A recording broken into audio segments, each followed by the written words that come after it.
And in this video, we are going to get into the next NHL season, the 1973-74 year.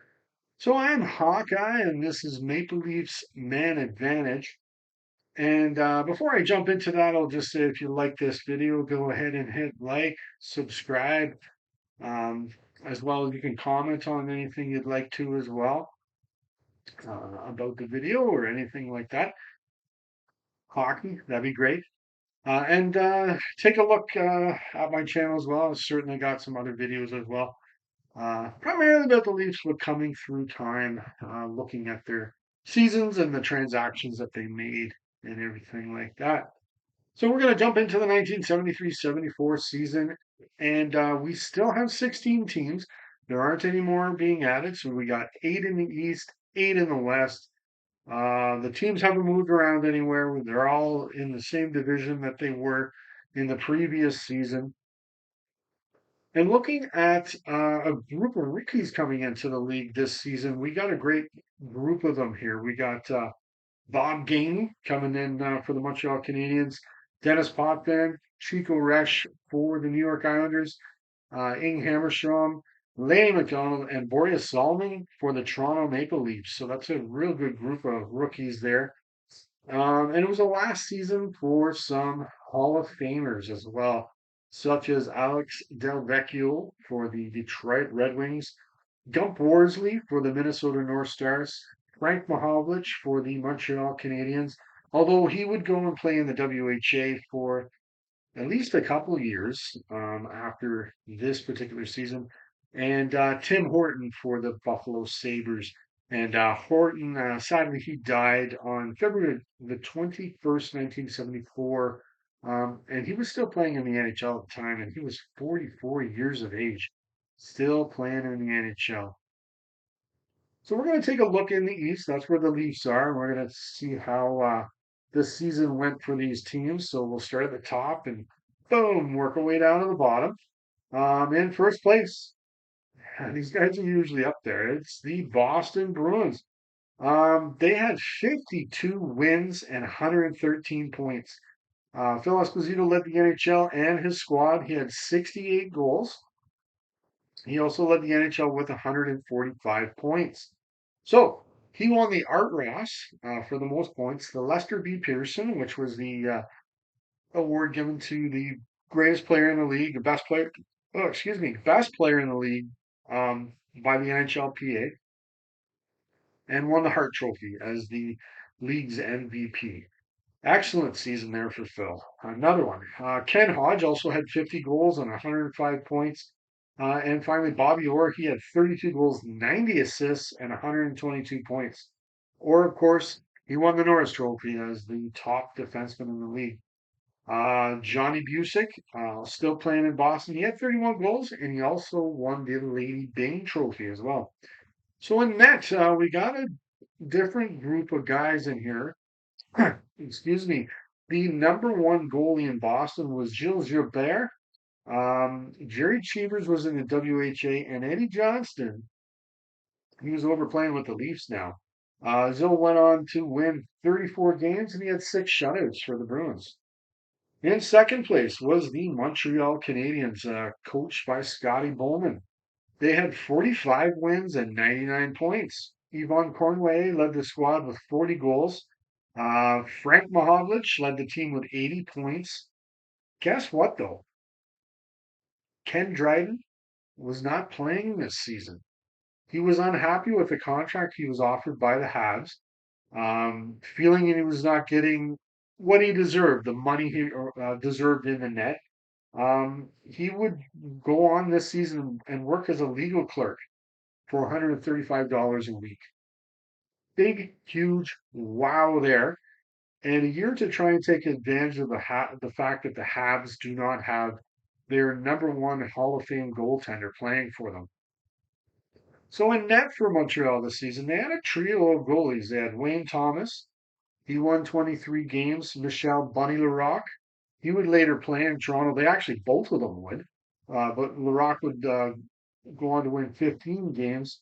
And Michel Placé, he won 7 games for the Habs. In third place was the New York Rangers. Still strong team. They had 40 wins and 94 points. Rod Gilbert led the team with 36 goals, and Brad Park led the team with 82 points. Park ended up second in the Norris Trophy to Bobby Orr. Eddie Jackman was the number one guy in net for New York this season, and he won 30 games and had five shutouts. So it was the Leafs. They're back in the playoffs. They ended up in fourth place. They had 35 wins and 86 points. I'll talk about them uh, greater detail once I get through all of the teams here. So that means back on the outside, looking in fifth place was the Buffalo Sabres. They had 32 wins and 76 points. Rick Martin scored 52 goals for the Sabres and also led the team with 86 points. Dave Dryden was the number one guy in net for Buffalo. He had 23 wins. Likely, I'm going to say a big reason why the Sabres didn't make the playoffs or were closer to the playoffs, I'm going to say was a couple of things. Gilbert Perreault, he missed 23 games this season for the Sabres. And of course, the death of Tim Horton on defense. Two big parts of their lineup um, weren't there. And they ended up being 10 points back of the Leafs at the end of the season. So that may have had a thing to do with where they ended up at the end of the season. In sixth place was the Detroit Red Wings. They had 29 wins and 68 points. Mickey Redmond had 51 goals leading the team. Marcel Dion, he had 78 points. And what's crazy, I'm not sure if they had injuries or they just couldn't find the right guy. Detroit ended up using six different goalies this season.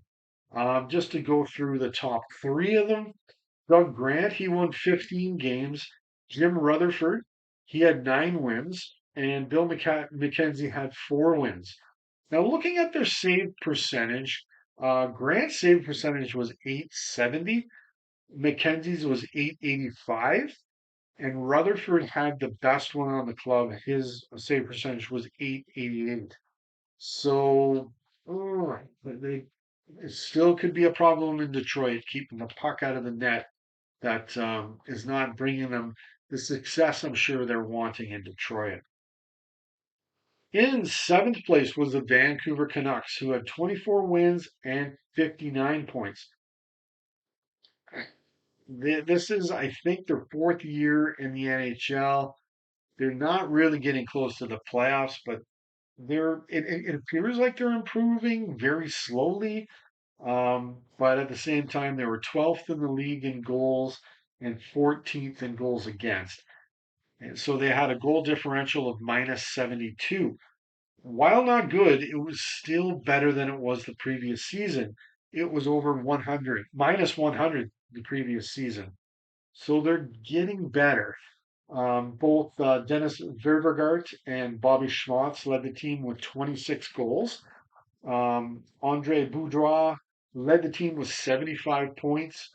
Gary Smith was the number one goalie in Vancouver this season. He had 20 wins.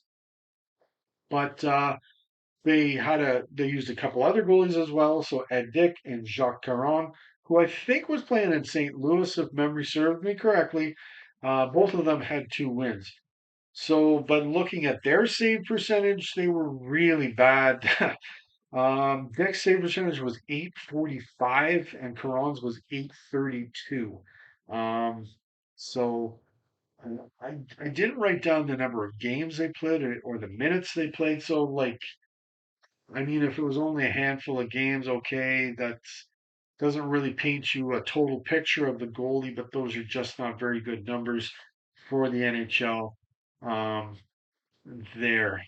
So in last place was the New York Islanders. Once again in last place, but they are improving for sure. They had 19 wins and 56 points. They had only 30 points last season.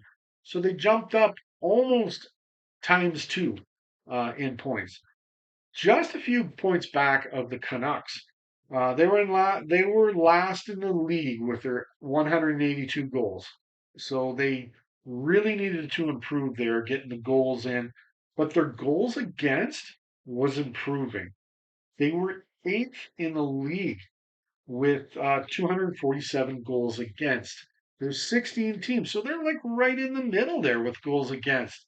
So they're definitely making some improvements here on Long Island. They were a minus 65. That was better than Vancouver, and a very big improvement over last season. Both Billy Harris and Ralph Stewart had 23 goals. The previous season, Harris was the only 20 goal scorer, and I think they had three in this season. Dennis Potvin had 17 goals and led the team with 54 points. This was his rookie season. So that's pretty awesome that the rookie leads the team in points. Look out for this guy. He also won the Calder Trophy as the top rookie. In net for the Isles, they still had Billy Smith and Jerry Desjardins. They both had 9 wins. Chico Rush was there too. He played a handful of games for the Islanders as well. And that's the East there for you. So then, taking a deeper look into the Leafs at this point now, they had Daryl Sittler. He led the team with 35 goals. That was ninth in the NHL, his 35 goals. He also led the team with 84 points. That was eighth in the NHL that season in points. So that's okay. Sittler at least is in the top 10 in both of those categories. So that's okay. In net, we got Doug Favell, who had 14 wins, and Eddie Johnston, who had 12. Doug's 14 wins ranked him 14th in the league. I do think Doug played well, though, when I look at his other numbers. His save percentage was 909, and that put him tied for third in the league, along with Dan Bouchard of the Atlanta Flames. The league average that year was 896. So there you have it. His save percentage was 13 points better than the average. So that's good. So they were fourth in the league for goals for, and they were fourth in the league for goals against. So that's real good. The problem is they're in the East, and everybody above them, um, they're just getting it done better. So the Bruins, the Canadians, and the Rangers, that's the way it was. It was a tough sled for some of these teams that if you just went to the other side, I always hear that, but yeah, they would have done maybe better. But over in the West, they got the Flyers, who got Bernie Prawn, and the Chicago Blackhawks, who are still playing really well in the regular season. So I'm going to show you my team now for the 1973-74 season, and there will be some differences. Not a whole lot, but maybe there is.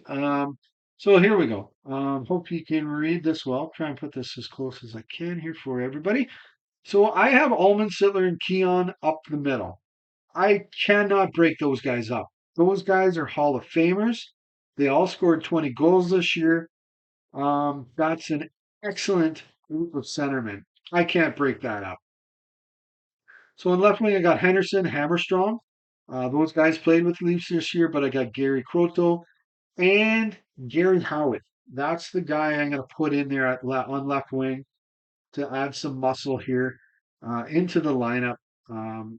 There you go. So on right wing, we got Ron Ellis, Rick Kehoe, Pierre Jerry, and another rookie in Rick Middleton.